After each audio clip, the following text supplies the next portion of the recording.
That's a strange thing to hear from one of the greatest physicists who ever lived, because we tend to think the universe is anything but understandable, vast, chaotic, infinite, or maybe not infinite, filled with particles and forces we can barely wrap our heads around. And yet, the fact that we can explain anything at all, the fact that the laws of nature are so consistent and predictable, has led many people to ask a very old question: why is there something rather than nothing? And more specifically, does this whole thing need a creator? It's a question that's been asked in every culture, every era, every school of philosophy. It seems intuitive, doesn't it? Everything we see comes from something else. A chair is built by a carpenter, a painting is made by an artist. So surely the universe must have had a builder too. That's the first instinct, and for a long time, that was the final answer. The universe exists because a creator made it. But that answer doesn't hold up very well once we start asking follow-up questions, like, where did the creator come from? If everything needs a cause, then doesn't that apply to the creator too? And if we say the creator is eternal and uncaused, then why not just say the universe itself is eternal and uncaused? Why introduce a middleman at all? It's easy to take our everyday reasoning, our experience with human-made objects and events, and project it onto the cosmos. But the universe is not a man-made object. It's not a product that popped into being the way a factory builds a car. It's a radically different category of existence. And applying the same rules we use to explain household items doesn't get us very far. Now, let's slow down a little. There's a reason this question is so persistent. The idea of a creator offers a sense of comfort, direction, and most of all, closure. It's much easier to live with mystery if we can pin it to a higher power. We don't know what's going on, but someone does. That's the appeal, not necessarily the logic. But what does science actually say about the origins of the universe? Well, the honest answer is, we don't know everything. Not yet. But we know enough to sketch out a very different picture from the one painted by religion. The Big Bang Theory doesn't describe the beginning of existence from absolute nothingness. That's a common misunderstanding. It describes the expansion of space-time from a very hot, very dense state about 13.8 billion years ago. That's not the same as a magical act of creation. It's more like a transformation. A transition from one form of reality to another. And when physicists study the laws of quantum mechanics, things get even stranger. At the quantum level, particles can appear and disappear seemingly at random. They pop into existence from what's called a quantum vacuum, which isn't empty at all. It's a sea of fluctuating energy governed by rules that are deeply unintuitive. Some cosmologists suggest that even the universe itself could have originated through similar quantum processes. That doesn't mean we've solved the mystery, but it means the mystery isn't a blank check to insert a deity into the gaps.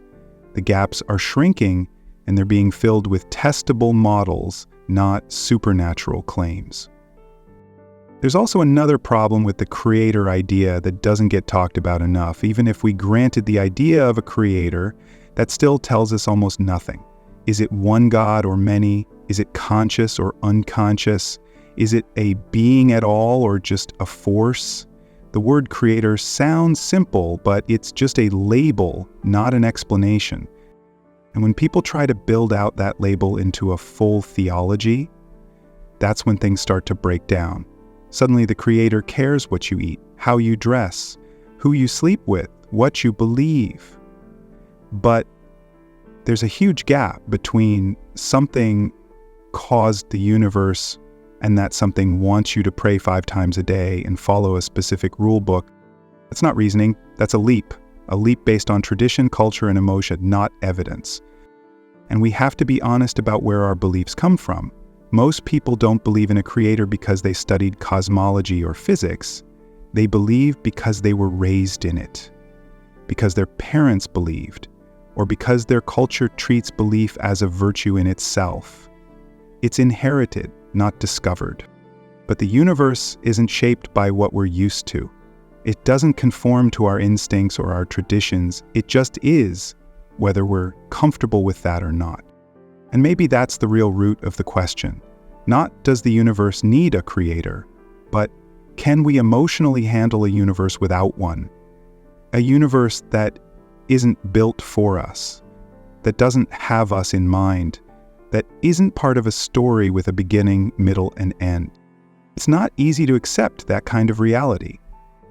We're meaning-making creatures. We want the universe to have a plot, a narrator, a purpose. But wanting something to be true doesn't make it true. And here's where things get even more interesting, because the more we study the universe, the more we find that it operates according to rules, laws, patterns.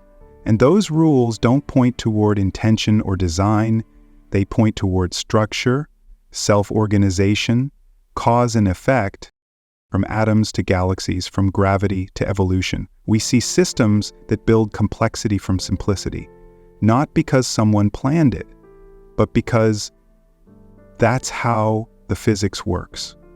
That's how energy and matter behave under certain conditions. And that brings us to a quiet but powerful realization. Maybe the universe doesn't need a creator, because creation isn't a moment. It's a process, one that unfolds naturally, slowly, inevitably, without supervision. That's hard to digest, especially when we've spent thousands of years imagining gods behind every bolt of lightning, every illness, every sunrise. But with each step forward in our understanding, the need for those gods has faded, not because we hate the idea, but because we no longer need it to explain the world. We used to think the stars were holes in the sky. Then we found out they were suns. We used to think disease was punishment from above. Now we understand germs and immune systems. Every time we replaced mystery with knowledge, the need for a creator became a little less urgent. Not because knowledge makes life cold or empty, but because it makes life clearer. It shows us that the universe doesn't care about our myths. It runs on its own rules, indifferent to our stories, but open to our investigation. And when we stop insisting that there must be a creator, we start seeing reality for what it is, not what we wish it was. Now, some people push back by saying, even if science explains how the universe works, it can't explain why it exists at all. They argue that something must have chosen to make it, that without a mind behind it all, existence itself makes no sense. But there's a hidden assumption in that line of thinking. It assumes that existence has to have a reason in the first place, that the universe owes us a justification. But maybe that's just a projection of human psychology, not a feature of reality. We ask why because we live in a world of intention. When we see smoke, we look for a fire. When we see footprints, we look for the person who made them. Our brains evolved to find causes, to detect agency, to explain what we see in terms of who did it and why. That's useful for survival, but not always for truth. When it comes to the universe itself, asking why might be the wrong kind of question. It's like asking what the color blue smells like. We're applying the wrong frame of reference. The universe doesn't necessarily have a why, it just is.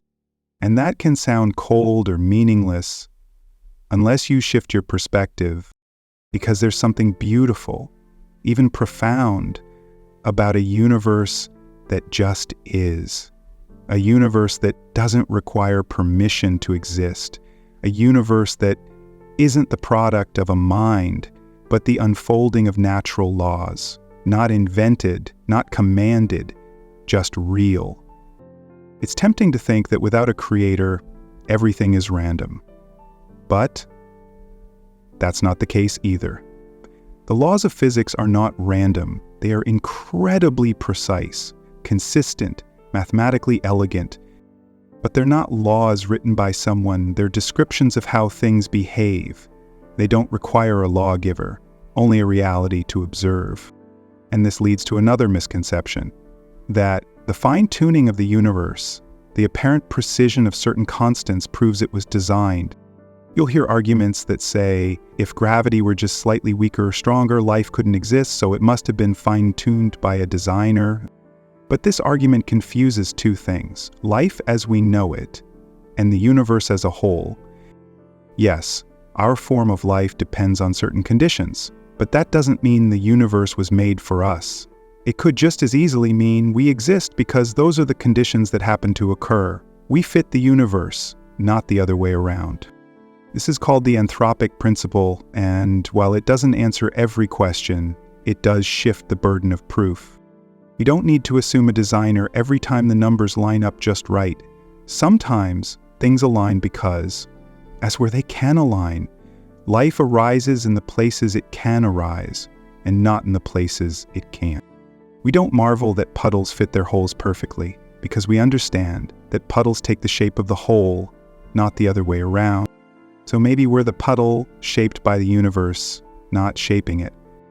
There's also the possibility, still theoretical, that there are many universes, each with different laws and constants, a multiverse. We don't know if that's true, but it's worth noting that if multiple universes exist, we'd only find ourselves in the one where conditions allow for our existence.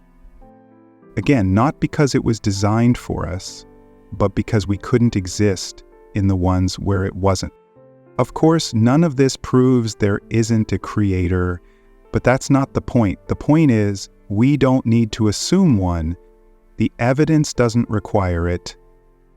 The reasoning doesn't demand it, and the mystery isn't solved by adding another mystery. Saying God did it is not an explanation, it's a conversation stopper. It doesn't tell us how things work, it just tells us to stop asking. But that's never been a good reason to believe something. In science, mystery is an invitation to explore, not a reason to surrender. And here's another thing to consider. If a creator made the universe, then that creator is responsible for everything in it, not just the sunsets and puppies and good music, but also cancer, parasites, earthquakes, extinction, and unimaginable suffering. You can't credit a creator with the beauty of the cosmos and then shrug off the horror. You either own all of it or none of it. And that raises an uncomfortable question. If the creator is loving and good, why is the universe so indifferent to suffering? Why are the laws of nature so brutal? Why does evolution work through death and competition rather than compassion or cooperation? Some believers answer this by saying we can't understand the Creator's plan. But again, that's not an explanation. That's a way to excuse the lack of one. And the moment we say that suffering is part of some mysterious divine plan, we lose our ability to question it, to resist it, to fix it. If we treat the universe as a moral act of will, then everything in it must have moral significance. But that creates a mess of contradictions. A truly designed universe would not look like this. It would not waste 99.999% of its time and space on emptiness and death just to put humans on a speck of dust. The more we learn about the cosmos, the less human-centered it appears. That's not a problem to solve, that's a fact to absorb. And maybe the real breakthrough, the real moment of growth, is learning to live without the need for a cosmic parent, without the comforting illusion of purpose written into the stars. Because what we find when we let go of that need is freedom. We're not bound by someone else's script. We are not characters in a divine drama. We are agents of our own meaning. And that's a much more empowering idea than being designed. There's nothing small or hopeless about a universe without a creator. There's something deeply honest about it, deeply human. It invites us to stop pretending and start engaging with what is, not what we hope for, not what we fear, but what's right in front of us. And the more we do that, the more wonder we find, not in myths, but in reality itself. The idea that the universe doesn't need a creator isn't just a rejection of old answers. It's an invitation to embrace better questions. Questions that don't start with assumptions, but with curiosity. Questions that don't end in dogma, but in discovery. And when we look at how far we've come, from believing we were the center of everything, to realizing we're a small part of something unimaginably vast, we see that every leap forward has come from letting go, not holding on, letting go of fixed beliefs, letting go of easy answers, letting go of the idea that we are special by default. And in that letting go, we don't lose wonder, we find it. It's not less awe-inspiring to say the stars formed through gravity and nuclear fusion.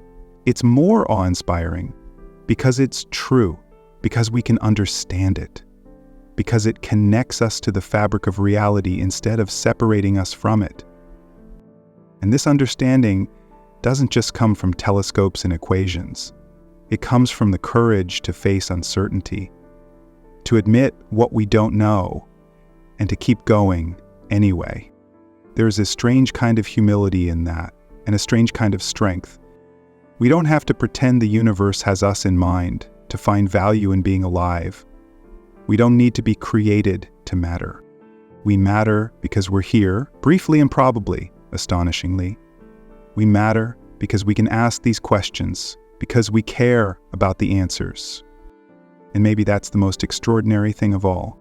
Not that the universe was created for us, but that we can look into its depths and reflect on what it means, with no script, no divine permission, just the raw, unfiltered light of reality. There's a quote often misattributed but still worth repeating. The universe is under no obligation to make sense to you, and it isn't, but that doesn't mean we stop trying. It means we take that mystery seriously, not by filling it with fantasy, but by stepping into it with open eyes. Because the real universe, the one revealed by science, by reason, by honest observation, is more than enough. Doesn't need a creator. It just needs us to stop asking for one and start listening to what it's actually telling us. It's telling us we are not the center. It's telling us we are temporary. It's telling us we are small, but also that we are capable of understanding something as immense, as intricate, and as majestic as everything. And that's a truth no creation story can compete with. So maybe the question isn't, does the universe need a creator? Maybe the real question is, why do we need there to be one? What is it we're afraid of exactly? That the universe might just be indifferent? That we might not be the reason for any of this? But why should indifference scare us? Why should a universe without an owner make our lives less meaningful? We don't need someone watching us to be kind. We don't need someone judging us to live with purpose. And we don't need to be created to create. Meaning doesn't have to be handed down. It can be built from the ground up, from our relationships, from our questions, from our willingness to care despite the silence. The silence of the universe isn't cold. It's just honest. And maybe honesty is enough. We don't need a voice from above to tell us what's right or what's true or what's worth doing with our time here. We just need to listen, not for answers, but for the kind of clarity that comes from letting go of illusions. Because when we stop looking for something behind the curtain, we finally see the stage. Not a performance, not a design, just reality as it is. And that, in all its chaos and beauty, is more than enough. Let that be the closing breath, a pause, a quiet echo. And if someone still insists that the universe needs a creator, maybe the simplest response is just this. Why